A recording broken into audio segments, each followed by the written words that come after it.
بسم اللہ الرحمن الرحیم۔ السلام علیکم عزیز طالبات، آج ہم مرزا غالب کی دوسری غزل کریں گے۔ پہلے ہم نے پہلی غزل کی تھی اور آج ہم مرزا غالب کی دوسری غزل کریں گے جو کہ بہت ہی خوبصورت ہے، اور ان کی جو ایک رنگ ہے اردو شاعری میں، ایک رکھ رکھاؤ ہے، ایک وزاداری ہے، وہ اس غزل میں آپ کو بڑی اچھے سے پرومیننٹ ہوتی نظر آئے گی۔ کسی کو دے کے دل کوئی نوئے سنج فغاں کیوں ہو، نہ ہو جب دل ہی سینے میں تو پھر منہ میں زباں کیوں ہو۔ بہت ہی خوبصورت شعر ہے۔ وہ اپنی خو نہ چھوڑیں گے، ہم اپنی وضع کیوں بدلیں، سبک سر بن کے کیا پوچھیں کہ ہم سے سر گراں کیوں ہو۔ کیا غم خوار نے رسوا لگے آگ اس محبت کو، نہ لاوے تاب جو غم کی وہ میرا رازداں کیوں ہو۔ یہ کہہ سکتے ہو ہم دل میں نہیں ہیں، پر یہ تو بتلاؤ کہ جب دل میں تم ہی تم ہو تو آنکھوں سے نہاں کیوں ہو۔ یہ فتنہ آدمی کی خانہ ویرانی کو کیا کم ہے، ہوئے تم دوست جس کے دشمن اس کا آسماں کیوں ہو۔ یہی ہے آزمانا تو ستانا کس کو کہتے ہیں، عدو کے ہو لیے جب تم تو میرا امتحاں کیوں ہو۔ نکالا چاہتا ہے کام کیا تانوں سے تو غالب، تیرے بے مہر کہنے سے وہ تجھ پر مہرباں کیوں ہو۔ اندازہ ہو گیا ہوگا عزیز طالبات آپ کو کہ اس کے اندر ایک وزاداری، ایک نواب کی وزاداری جو ہے وہ بڑے پہلے شعر سے لے کر آخری شعر تک جو ہے وہ قائم و دائم ہے، کہیں بھی اس میں لرزش نہیں آئی ہے۔ ہم آج جو ہے وہ 7 شعر ہیں اس کے، اور آج ہم 3 شعر کریں گے، 4 شعر ہم اگلے لیکچر میں کریں گے، کیونکہ لیکچر بہت زیادہ لمبا ہو جاتا ہے، لینتھی ہو جاتا ہے، تو شارٹ جو ہے وہ کیا جائے گا، اور اس کو 2 حصوں میں ڈیوائیڈ کر کے ہم غزل کو پڑھا کریں گے۔ نوا کہتے ہیں نغمہ کو، نوا کہتے ہیں نغمہ کو، سر آواز، سنج نوا کے ساتھ مل کر ہی نوا سنج اس کو پڑھیں گے، یعنی کہ مضطرب یا مطرب گانے والا، خوشگلو یعنی کہ خوبصورت آواز کے ساتھ گانے والا۔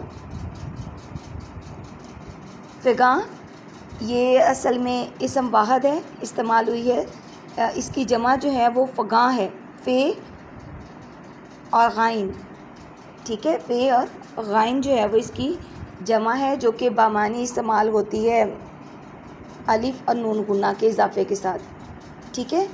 تو اس لیے اس کا بھی جو ہے وہ سنگل مطلب لے کے ہم اس کو دہائی، شور یا نالا سے بلند آواز جو ہوتی ہے اس کو کہیں گے۔ پہلے ہم اس کا مفہوم سمجھ لیتے ہیں کہ کوئی کسی کو دل دے کے شور اور آہ و بکا کیوں کرے، بھلا جب دل ہی کہنے میں نہ ہو تو پھر منہ میں زبان بھی نہیں ہونی چاہیے۔ عزیز طالبات، یہ ایک اردو شاعری کا بہت وسیع جو ہے مضمون ہے، جس کے اندر بہت وسعت کے ساتھ یہ بات جو ہے وہ شاعر حضرات کی جگہ جگہ آپ کو ہر دوسرے تیسرے شعر میں نظر آئے گی کہ اردو شاعری کے اندر جو ہے وہ محبوب جو ہے اپنا رکھ رکھاؤ دکھاتا ہے عاشق کو، اور عاشق اس کے رکھ رکھاؤ کو، اس کی وزاداری کو بہت عرصے تک برداشت کرتا ہے، پھر ایک وقت ایسا آتا ہے کہ وہ اس سے اکتا جاتا ہے۔ یہی حال اس میں آپ کو غالب کی بھی آگے ایک سے دو اشعار میں جو ہے وہ نظر آئے گا۔ تو اس شعر میں جو ہے وہ اصل میں شاعر کہنا چاہتا ہے کہ عاشق محبوب کے عشق میں پیش آمد جو دکھ درد آفات ہیں، رنج ہے، آلام و مصیبت ہے، اس حوالے سے بردباری تحمل اور خاموشی سے جھیلے، لیکن ہر ایک عاشق کے بس کی یہ بات نہیں ہوتی ہے کہ وہ دکھ درد کو اس طرح سے جو ہے وہ ہر وقت برداشت کرے۔ اگر ایک عاشق محبوب کو دل دیکھ کر روتا پیٹتا ہے، نالہ و فریاد بلند کرتا ہے، تو یہ محبت کے جو انداز ہیں، جو قرینے ہیں، اس کے خلاف ہے۔ شاعر حضرات، کسی بھی ایسے موقع پر جب ایک عاشق جو ہے وہ محبوب سے اظہار عشق کرتا ہے تو اس کے بعد اس کو گلے شکوے کرنے کی اجازت نہیں ہوتی، کہ جب دل ہی دے دیا تو پھر منہ میں زبان نہیں ہونی چاہیے۔ غالب یہ کہنا چاہ رہا ہے۔ بقول اقبال، خاموش اے دل بھری محفل میں چلانا نہیں اچھا، خاموش اے دل بھری محفل میں چلانا نہیں اچھا، ادب پہلا کرینہ ہے محبت کے کرینوں میں۔ بڑا ہی خوبصورت شعر ہے یہ، جو کہ آپ ریفرنس کے طور پر اس میں شامل کر سکتے ہیں۔ یعنی کہ غالب یہ کہنا چاہتے ہیں کہ عاشق کی جو آن ہے، جو بان ہے، اور اس کے عشق کی جو شان ہے، وہ اسی میں ہے کہ وہ خاموشی سے آتش عشق میں سرتپا جلتا رہے۔ اگر وہ روئے گا، پیٹے گا، آہ و فغاں بلند کرے گا، شور و غل کرے گا، نوح و ماتمہ کرے گا، جوش و خروش دکھائے گا، تو محبت کے حقیقی لطف اور عشق کے اصلی سرور سے محروم رہ جائے گا۔ جن کے عشق صادق ہیں وہ کب فریاد کرتے ہیں، لبوں پہ مہر خاموشی دلوں میں یاد کرتے ہیں۔ یہ بھی بڑا ہی خوبصورت جو ہے وہ اس کے ساتھ ریفرنس شعر جو ہے وہ لگ سکتا ہے۔ آپ لوگ اسی طرح کیا کریں، ایک پیراگراف چھوٹا سا، جیسے ابھی میں نے آپ کو بیان کیا، وہ تقریباً ایک ہی پیراگراف بن جائے گا آپ کا 4 سے 5 لائنوں کا۔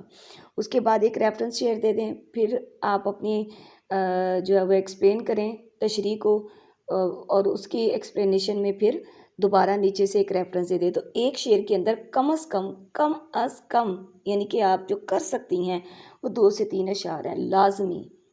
زیادہ آپ جتنے کر لیں، وہ تو اللہ پاک ماشاءاللہ سے آپ کو توفیق دے، آپ جتنے بھی اشعار جو ہیں وہ اس میں کر سکیں، وہ آپ کی بہتری کے لیے ہے۔ تو شاعر کہتا ہے کہ جب کسی محبوب کے ہاتھوں میں دل کی دولت لٹا دیتے ہیں، گنوا دیتے ہیں، تو پھر زبان سے اس کا اظہار نہیں کیا کرتے۔ یہ محبت کے کرینوں میں جو ہے وہ پہلا کرینہ ہے کہ خاموشی اختیار کرتے ہیں، بولتے نہیں ہیں، گلہ شکوہ نہیں کرتے ہیں، کہ جب دل دے دیا، جب اگلے بندے کو یہ کہہ دیا کہ میں تم سے محبت کرتا ہوں، تو پھر اس کے دیے گئے دکھ، درد، تکلیف اور آلام کو خاموشی کے ساتھ برداشت کرنا ہے۔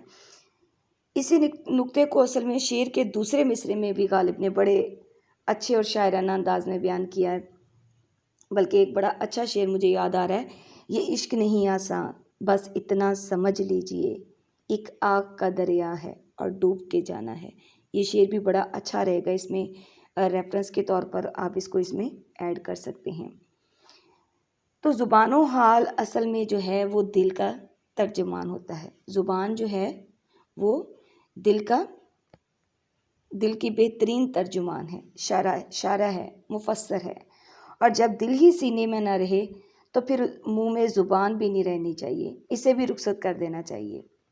محبوب کو دل دینے کے بعد فریاد اور آہ و فغاں کی بجائے صبر اور ضبط سے کام لینا زیادہ ضروری ہے۔ محبت میں بظاہر کوئی بھی سختی نہیں ہے، محبت میں بظاہر کوئی بھی سختی نہیں ہے، مگر یہ کام کل وقتی ہے، جز وقتی نہیں ہے۔ بہت ہی خوبصورت شعر ہے جو کہ آپ اس کے اندر شامل کر سکتے ہیں۔ اس کے جو ہے وہ اس شعر کا جو فکری اور فنی محاسن ہے وہ آپ نوٹ ڈاؤن کر لیں کہ اس کا فکری اور فنی محاسن جو ہے وہ کیا ہو سکتا ہے۔ نمبر 1، شاعر نے عاشقوں کو محبت میں پیش آنے والے مصائب کو صبر اور حوصلے سے سہنے کی تلقین کی ہے۔ نمبر 2، انداز بیان منفرد ہے۔ نمبر 3، فصاحت و بلاغت، روانی اور بے ساختگی اس شعر کا خاصہ ہے۔ نوع سنج فگاں، یہ آپ کا چوتھا پوائنٹ ہے، نوع سنج فگاں خوبصورت اور بلیغ ترکیب ہے۔ ٹھیک ہے. آپ نے لازمی ہر شعر کے بعد اس کا فکری اور فنی محاسن بیان کرنا ہے. فکری و فنی، فکری لکھ کے آگے واو آئے گا اور نہیں آئے گا. ٹھیک ہے، واو آئے گا پھر فنی محاسن. ٹھیک ہے، یہ آپ نے لازمی ہر شعر کے نیچے کرنے ہیں. بہت اچھے مارکس آپ کو ملیں گے. اگلا شعر ہے آپ کی غزل کا دوسرا. وہ اپنی خو نہ چھوڑیں گے، ہم اپنی وضع کیوں چھوڑیں. سبک سر بند کے کیا پوچھیں کہ ہم سے سر گراں کیوں ہو. خو عادت، خصلت، وضع روشن، چلن، خودداری.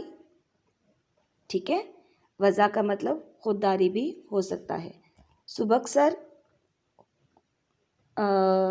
اس کو اوچھا کہہ سکتے ہیں، کم حوصلہ کہہ سکتے ہیں، بے عزت کہہ سکتے ہیں، بے وقار کہہ سکتے ہیں. ٹھیک ہے، سارے ہی اس کے اندر آئیں گے. سرگراں، خفا، ناراض، برہم. وہ اپنی عادت نہیں چھوڑیں گے، ہم اپنا چال چلن کیوں بدلیں. مراد کہ میں اپنی خودداری کو کیوں داؤ پہ لگاؤں اور بے عزت بن کر ان سے کیا پوچھیں کہ مجھ سے ناراض کیوں ہو. تو عزیز طالبات، جیسے کہ میں نے آپ کو پیچھے بتایا تھا کہ ایک نوابی رنگ جو ہے، ایک رکھ رکھاؤ، ایک خودداری جو ہے، وہ غالب کے اشعار کا ہی خاصہ ہے.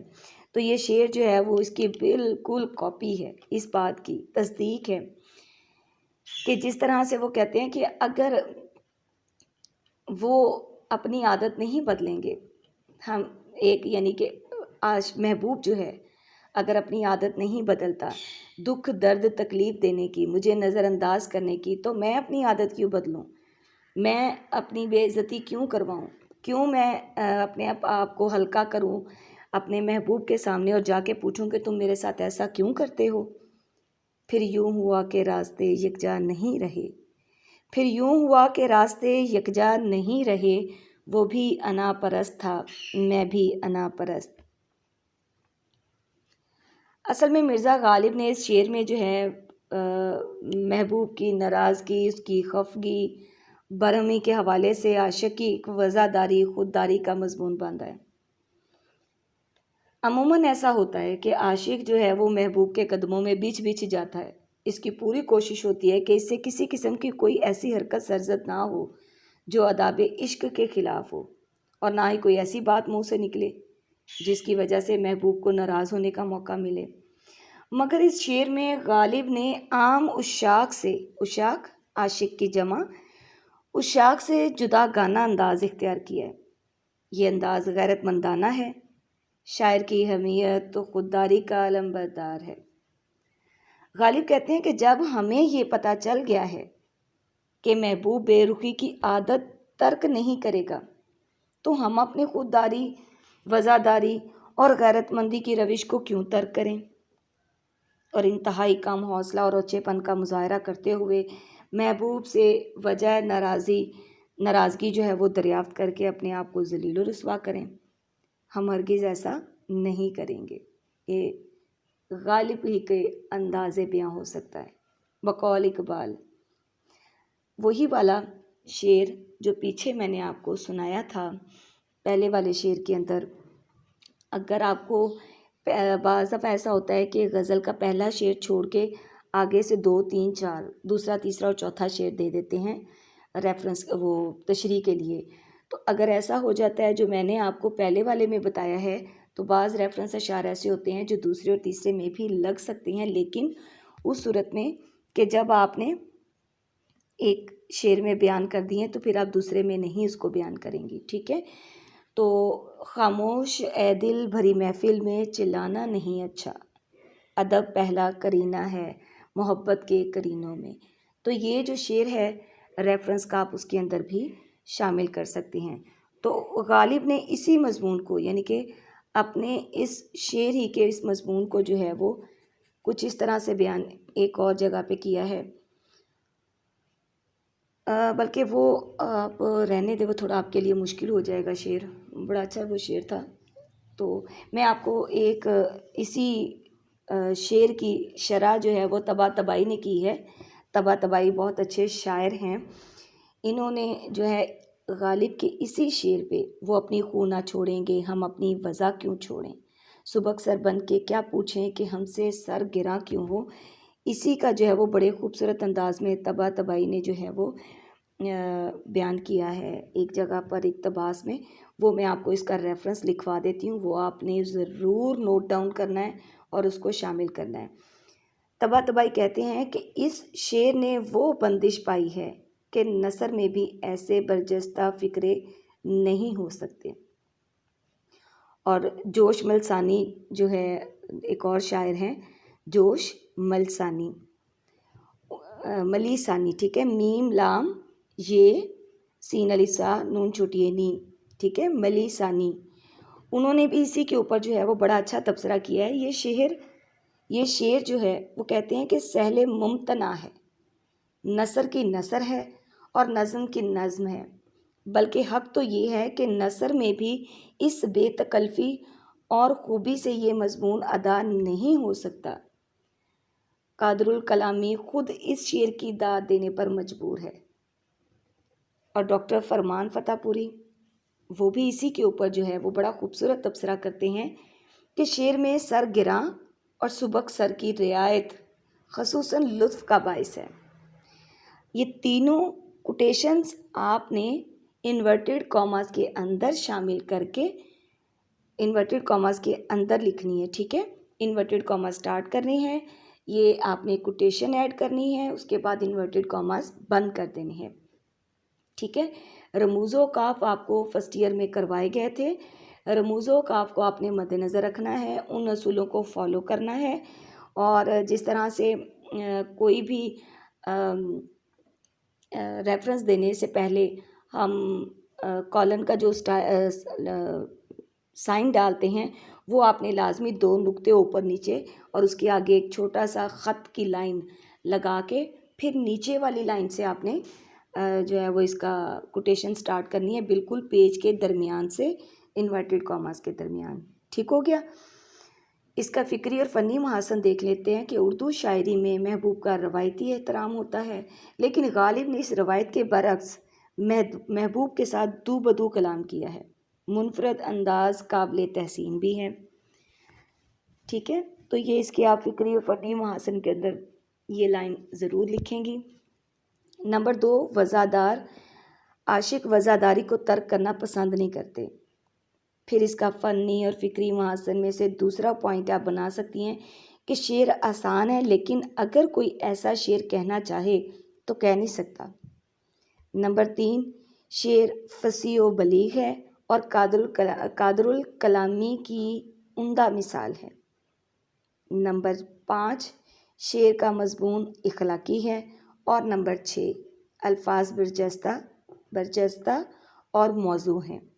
یہ آپ کے 6 پوائنٹس جو ہیں وہ اس کے میں نے بنائے ہیں، یہ آپ نے 6 کے 6 پوائنٹس جو ہیں وہ اس کے اندر شامل کرنے ہیں. تیسرا شعر ہے آپ کا، کیا غمخوار نے رسوا لگے آگ اس محبت کو. کیا غمخوار نے رسوا لگے آگ اس محبت کو، نہ لاوے تاب جو غم کی وہ میرا رازداں کیوں ہو. بہت ہی خوبصورت شعر، پیچھے والے سے بھی بڑھ کر ایک شعر جو ہے وہ اس غزل کے اندر اٹیچ ہے. غمخوار، ہمدرد، دکھ درد کا شریک، لگے آگ، برباد ہو. جیسے ہم کہتے ہیں نا آگ لگے اس کی محبت کو ایک بد دعا والے انداز میں، تو لگے آگ، برباد ہو جائے، غارت ہو جائے، بد دعا دی ہے، ٹھیک ہے. تاب لانا، سہنا، برداشت کرنا. رازداں، بھید جاننے والا، واقف کار، دوست بھی کہہ سکتے ہیں، محرم راز بھی کہہ سکتی ہیں آپ. مفہوم اس کا دیکھ لیتے ہیں کہ ہمدرد نے بدنام کر دیا، یہ محبت برباد ہو جائے، یہ غم کی تاب نہیں لا سکتا، وہ میرا رازداں نہیں ہو سکتا. یعنی کہ اپنے ہی دل کو جو ہے یہاں غالب نے تان و تشنا جو ہے سے نوازا ہے. اسے کہا ہے کہ تم میرے دل نہیں ہو سکتے، تم میرے غم خوار نہیں ہو سکتے. ہمارا دل ہی ہمارا غم خوار ہوتا ہے نا، جو ہمارے دکھ درد کو برداشت کرتا ہے. تو غالب اپنے ہی دل کو یہاں پر تانا دیتے ہوئے کہتے ہیں کہ تم میرے کسی طرح بھی غم خوار نہیں ہو سکتے. میرے غم خوار ہوتے تو تم مجھے یوں بدنام نہ کرتے سب کے سامنے۔ تو ایسی محبت کو آگ لگے جو سب کے سامنے بدنام کر دے۔ اس شعر میں غالب نے غم خوار کی وجہ سے محبت کا راز افشاں ہونے پر اپنی رسوائی کا مضمون باندھا ہے۔ اردو شاعری کی روایت ہے کہ عاشق کو ہمیشہ سنگ دل محبوب کے ہاتھوں ظلم و ستم کا نشانہ بننا پڑتا ہے۔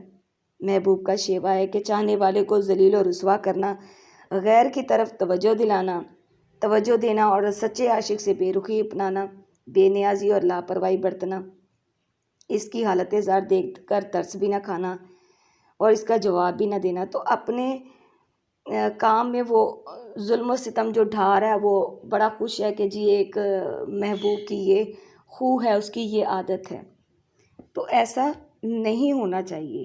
لیکن عاشق جو ہے وہ محبوب سے کبھی بھی شکوہ نہیں کرتا، اپنے کسی ہمدرد سے ذکر کر کے دل کا بوجھ ہلکا کر لیتا ہے۔ کچھ ایسے مضمون کا حامل یہ شعر بھی ہے۔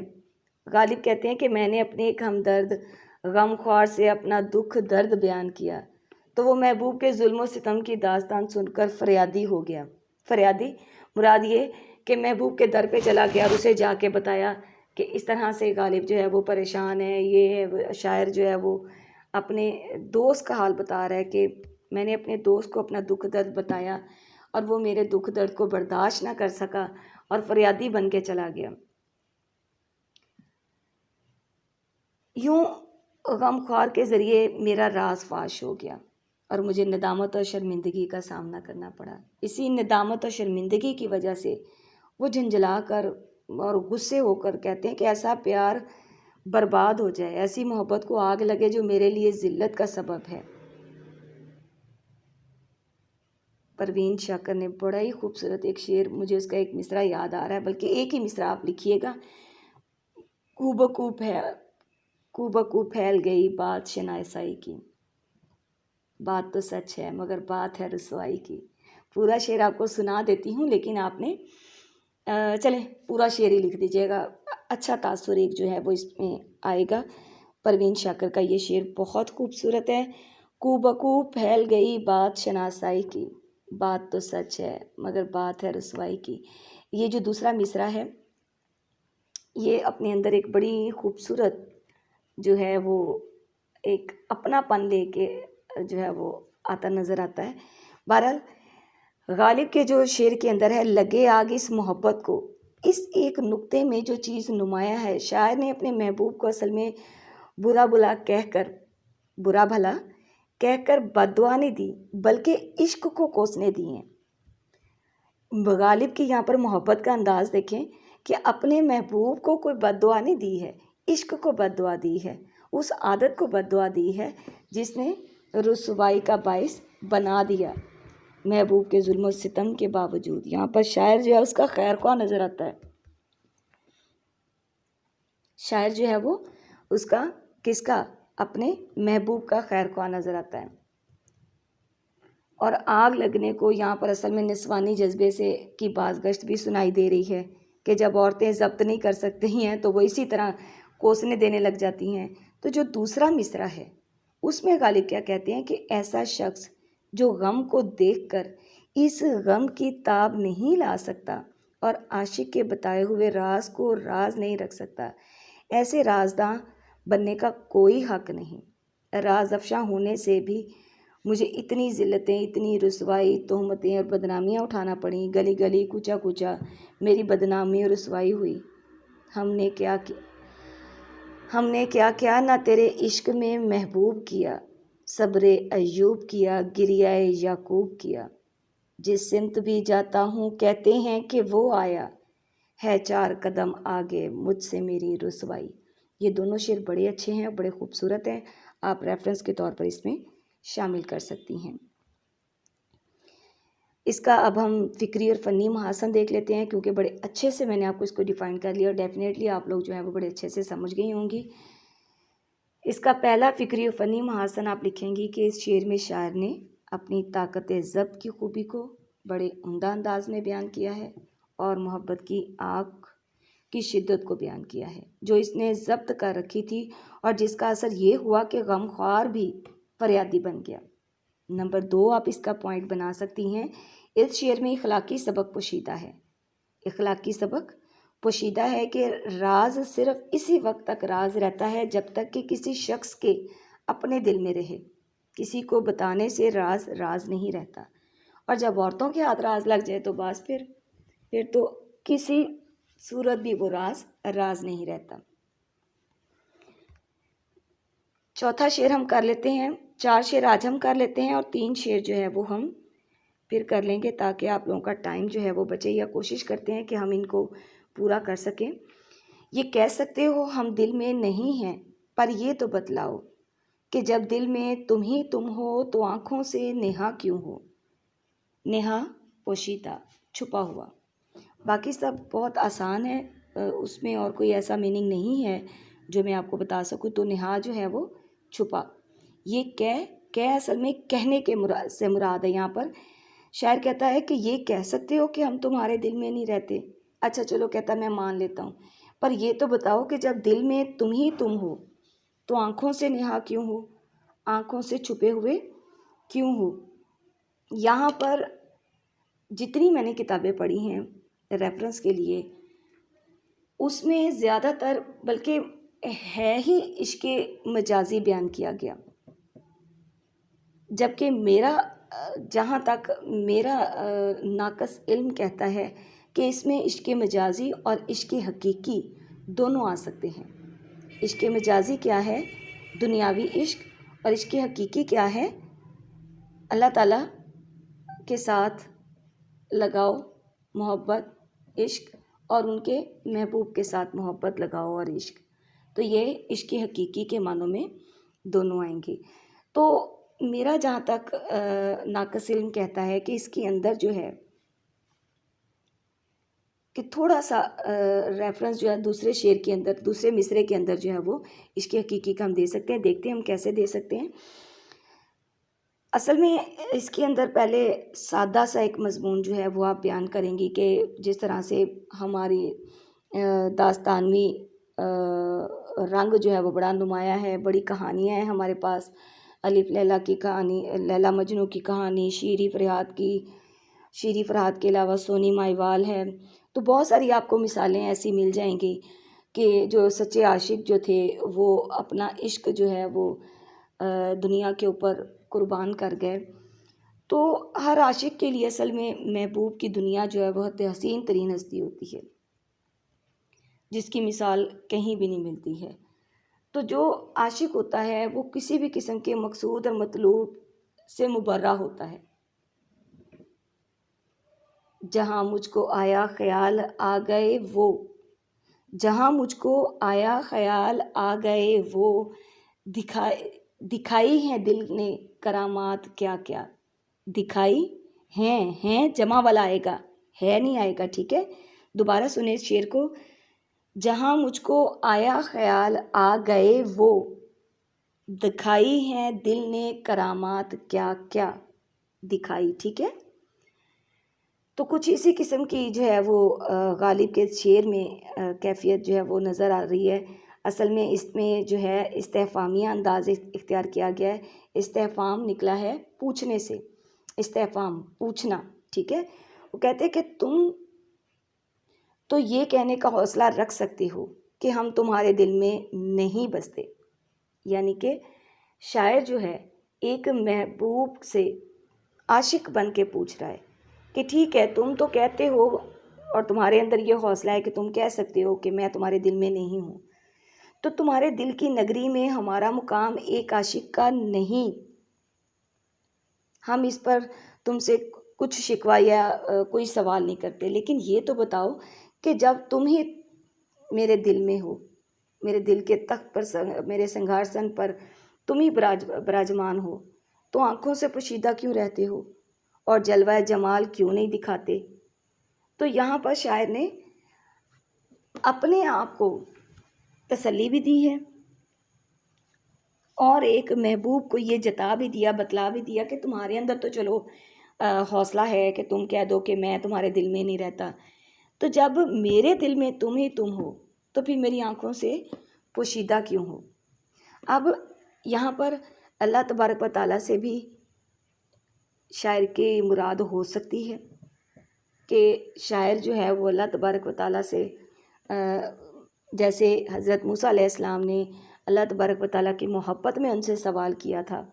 بعض دفعہ ہمیں لگتا ہے کہ ہم اللہ تبارک و تعالیٰ ہستی ایسی ہیں کہ ان سے ہم پیار محبت لاڈ کے ساتھ بات کر سکتے ہیں، تو بعض دفعہ احتمال یہ ہوتا ہے کہ کہیں گستاخی نہ ہو جائے.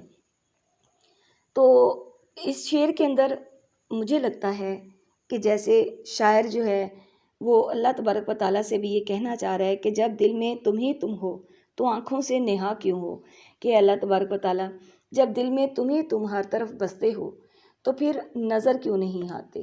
یہ وہی حضرت موسیٰ علیہ السلام نے جس طرح سے کوہ طور پر جو ہے وہ جا کے جلوۂ جانا کی طلب کا اظہار کیا تھا، تو کچھ ایسا ہی انداز مجھے اس کے اندر بھی لگا. خیر، فکری اور فنی محاسن جو ہے وہ آپ اس کے نوٹ ڈاؤن کر لیں. نمبر 1 آپ اس کا بیان کریں گی کہ شاعر کے تجسس کی عکاسی کرتا ہوا یہ شعر ہے. اس بات سے انکار نہیں کہ اس شعر میں ایک روایتی مضمون بیان ہوا، لیکن غالب کا انداز اتنا انوکھا اور نرالا ہے کہ بار بار سنی ہوئی بات کو سن کر ایک نئے پن کا، ایک نئے جداگانہ احساس کا جو ہے وہ ایک چارم فیل ہوتا ہے، ایک نیا جداگانہ احساس ہوتا ہے کہ اس کے اندر ایک چارم ہے، ایک رنگ ہے، ایک ڈھنگ ہے، ایک انوکھی خوشبو ہے. دوسرا آپ اس میں بیان کر سکتے ہیں کہ یہ انداز بیاں بہت عمدہ ہے. اس میں جو ہے وہ صنعت استفہام استعمال ہوئی ہے. ٹھیک ہے، تو یہ آپ اس طرح سے اس کا جو ہے وہ فکری اور فنی جو ہے وہ محاسن بیان کر سکتے ہیں. 5واں شعر بھی ہم کر لیتے ہیں، امید ہے کہ ہم پورا کر لیں گے انشاءاللہ. یہ فتنہ آدمی کی خانہ ویرانی کو کیا کم ہے، ہوئے تم دوست جس کے دشمن اس کا آسماں کیوں ہو. فتنہ فساد، شرارت، خانہ ویرانی، گھر کی تباہی، گھر کی بربادی. تو شاعر نے یہاں پر بھی بڑا خوبصورت جو ہے وہ ایک عشق کو طنز کیا ہے، اس کو کٹہرے میں لے کر آیا ہے کہ کس طرح سے جو ہے یہ عشق جو ہے وہ گھر گھر برباد کر دیتا ہے. تو شاعر کہتا ہے کہ یہ ہنگامہ آدمی کے گھر کی بربادی کیا کم ہے کہ تم جس کے دشمن ہوئے آسمان اس کا دشمن کیوں نہ ہو.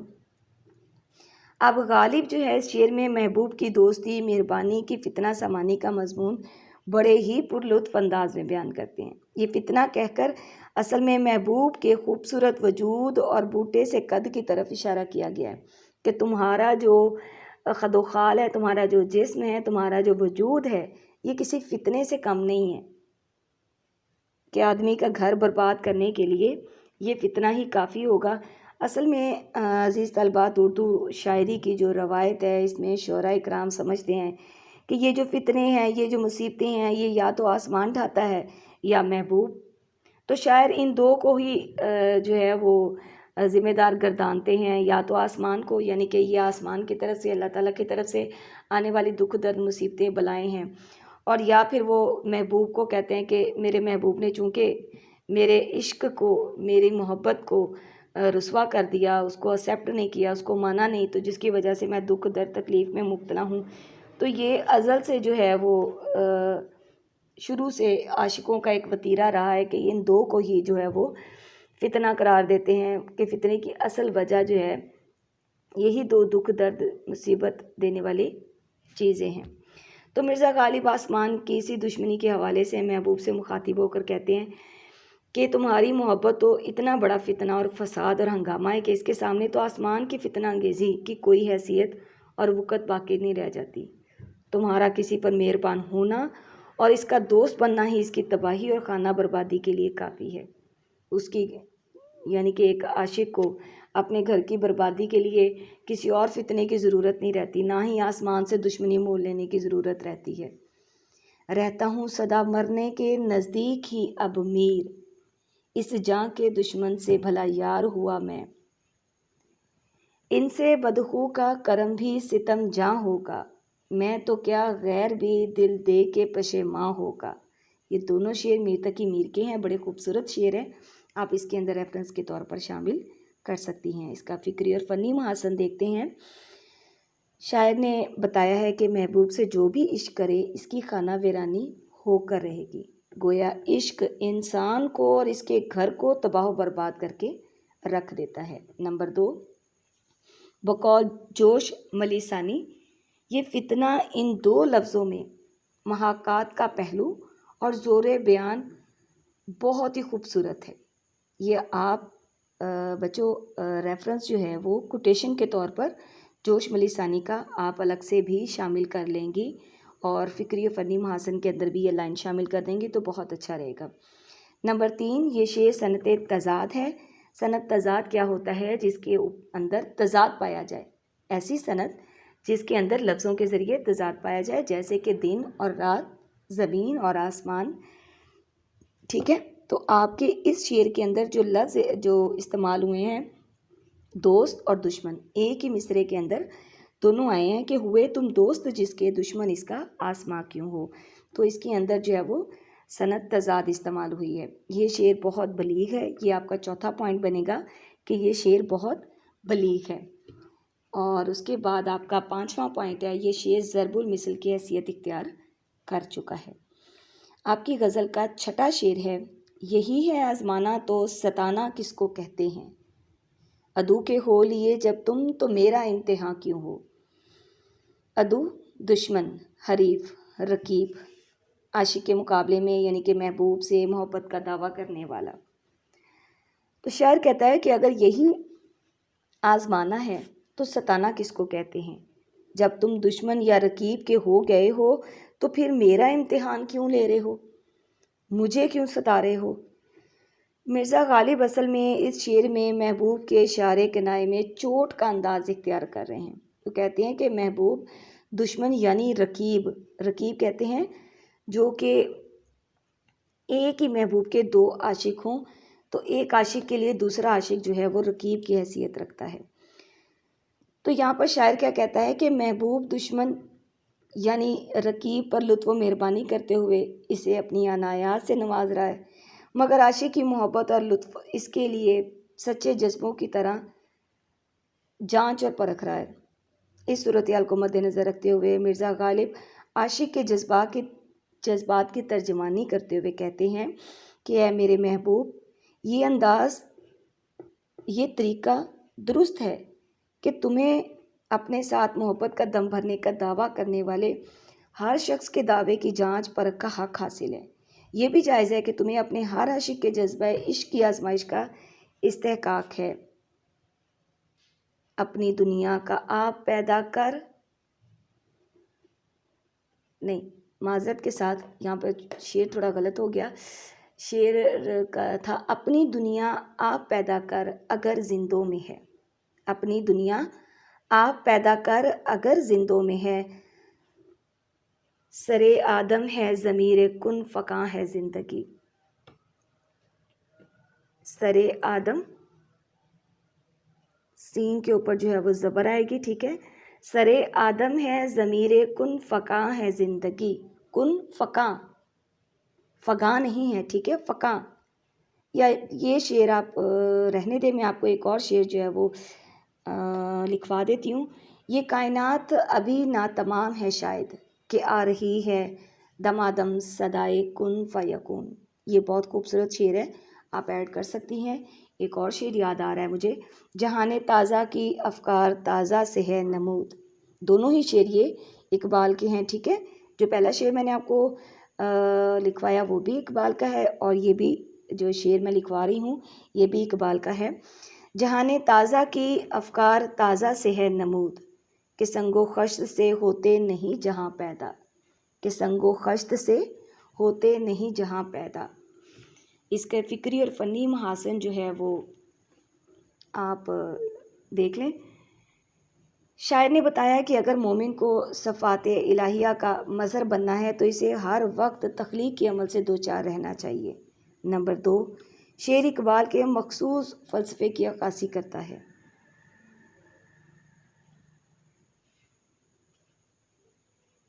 جس طرح سے اقبال نے جو ہے وہ بڑے خوبصورت انداز میں بیان کیا کہ شعر جو ہے وہ ہم تھوڑا سا اپنے اس کے ساتھ ریفرنس کے ساتھ جو ہے وہ ہٹ گئے ہیں، میرے ذہن میں اقبال کے بڑے اچھے شعر آنا شروع ہو گئے تھے، جس کی وجہ سے میں نے آپ کو ریفرنس جو ہے بچوں وہ اس میں تھوڑا چینج کروا دیا ہے۔ آپ اس کا ریفرنس یہ والے جو ہیں وہ ایڈ نہ کیجیے گا، یعنی کہ شعر نمبر جو 6 ہے اس کے میں آپ کو ریفرنس دوبارہ بولتی ہوں، پہلے آپ شعر سنیں دوبارہ اپنا۔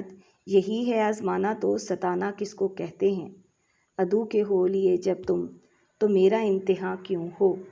ٹھیک ہے، تو اس کے ریفرنس شعر جو ہے وہ آپ یہ والے ایڈ نہ کیجیے گا، اس سے بھی زیادہ آسان جو ہے وہ ریفرنس شعر میں آپ کو لکھوا دیتی ہوں، اور میرا خیال ہے کہ باہر بھی کوئی آ گیا ہے۔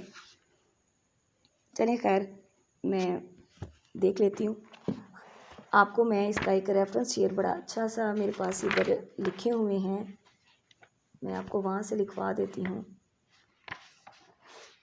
میں نے رات بیٹھ کے جو ہے نا بڑے اس کے اندر نوٹ کیے ہیں آپ کے لیے۔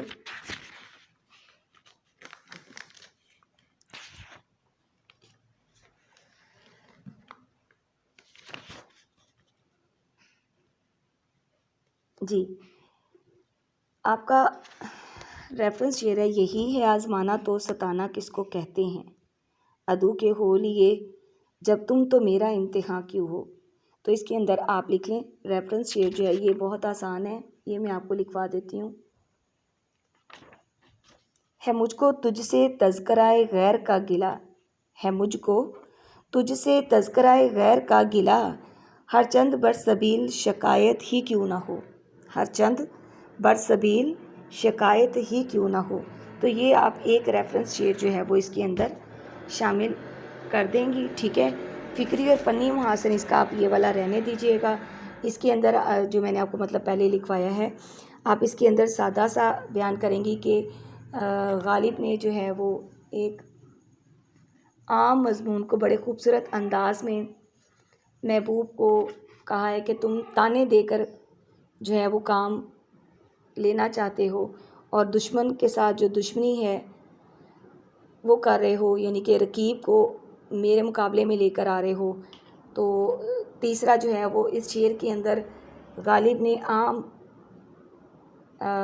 ایک عاشق کا جو دکھ ہے کہ محبوب اس کو لفٹ نہیں کرواتا، اسی کو بڑے خوبصورت لفظوں کے موتی پرو کے جو ہے وہ اور جاذب نظر بنا دیا ہے۔ اگلا شعر ہے آپ کا، نکالا چاہتا ہے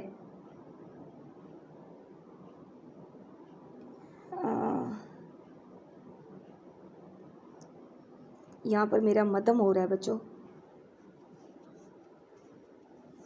نکالا چاہتا ہے کام کیا تانوں سے تو غالب، تیرے بے مہر کہنے سے وہ مجھ پر مہرباں کیوں ہو۔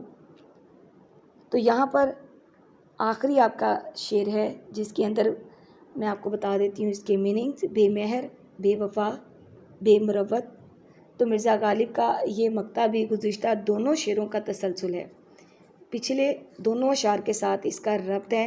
پچھلے دونوں شعروں میں اس نے اپنے محبوب کو جو کھری کھری سنائی ہیں، ان پر اب خود ہی تأمل کرتے ہوئے خود کلامی کے انداز میں خود کو سمجھانا چاہ رہا ہے کہ اے غالب، تو جو اپنے محبوب کے رویے سے دل برداشتہ ہو کر اسے بے وفا، بے مروت یا محبوب ناشناس وغیرہ کے طعنے دینے شروع کیے ہوئے ہیں، ان طعنوں کا مقصد حاصل کرنے کا تو کیا متمنی ہے، تو کیا خواہش کرتا ہے، کیا تو یہ سمجھتا ہے کہ تیرے برا بھلا کہنے سے وہ محبوب رقیب کو چھوڑ کر تمہارے پاس بھاگا چلائے گا۔